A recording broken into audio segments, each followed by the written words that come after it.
vous avez des produits financiers qui permettent de parier, par exemple, sur le défaut ou la faillite d'entreprise. C'est comme si vous et moi, on pouvait parier sur un accident de la voiture, lié à la voiture d'un voisin, par exemple. On ne peut pas. Les choses sont très simples, il n'y a pas besoin de milliers de pages de régulation pour les voitures. 2 phrases suffisent. Vous possédez une voiture, vous devez acheter une assurance auto, une et une seule. Première phrase. Deuxième phrase, vous n'êtes pas autorisé à acheter une assurance auto sur la voiture de votre voisin ou de qui que ce soit d'autre. Très bien, très facile. Là, en finance, vous avez des milliers de pages pour rien au bout du compte, parce qu'encore aujourd'hui, en 2023, on peut parier sur la faillite d'une institution avec laquelle on n'a rien à voir. Donc c'est ce qu'ils font à grande échelle. Ils parient sur le défaut de Crédit Suisse, ça a fonctionné, ça a rapporté des milliards récemment, en mars 2023, à un certain nombre de fonds spéculatifs aux États-Unis, en Angleterre et ailleurs. Et puis ils choisissent une cible. Comme les grandes banques sont zombies, ils choisissent la plus faible. Ça a été Crédit Suisse cette fois-ci, demain ça pourrait être Deutsche Bank ou allez savoir où. Et puis ils appuient sur la gâchette. Donc pari à grande échelle. Donc je reviens à l'exemple de la voiture.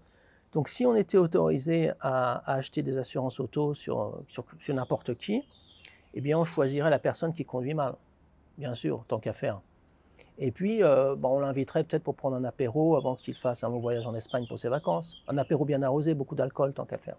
Peut-être qu'on manipulerait sa voiture avant son départ, parce que si on a le droit d'investir, non pas pour une assurance auto, mais 10 ou 100, rien n'est régulé dans le domaine de la finance, pas pour les voitures. Puis on aimerait tout de même générer un peu d'argent pour nos propres vacances, tant qu'à faire. Hein. Puis voilà, donc la personne aurait probablement un accident, et puis nous, on encaisserait 10 fois la prime, 100 fois la prime.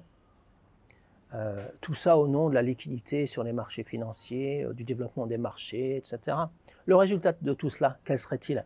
Bien sûr, beaucoup d'accidents, encore plus que maintenant. Et on n'en veut pas, et c'est interdit partout dans le monde d'ailleurs. On ne peut pas acheter une assurance auto sur quelqu'un d'autre, parce qu'encore une fois, il y aurait des incitations à manipuler les voitures, à trafiquer, à générer plus d'accidents. Donc ça, c'est interdit, c'est très clair.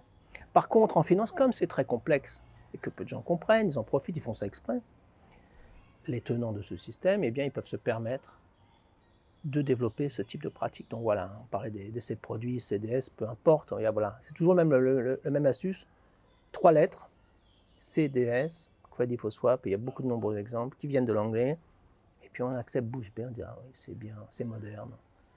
Pas moderne, c'est une honte, tout simplement.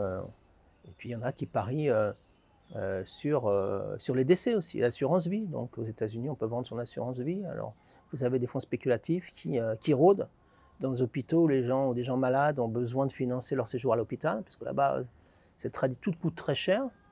Ils vendent leur assurance vie pour financer encore une fois leur séjour à l'hôpital. Et vous avez des grandes banques, des représentants des grandes banques ou de fonds qui sont là et qui vont diversifier leur portefeuille. Ça veut dire quoi? Ça veut dire chercher des personnes atteintes du cancer, du sida, de ceci, de cela, des gens qui sont proches de la mort, pour vendre ces assurances à des investisseurs. Donc c'est aseptisé, c'est neutre, on investit, on prospecte dans les hôpitaux. Puis voilà, et puis simplement le rendement du produit sera d'autant plus élevé que les gens mourront rapidement.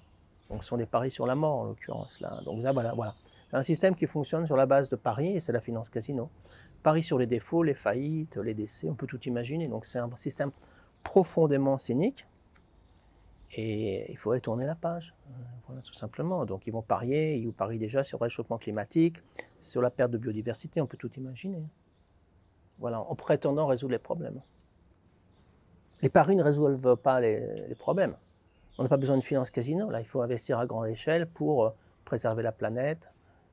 Et ce type de procédure, enfin ces paris sont incompatibles avec la préservation et le respect tout simplement du vivant.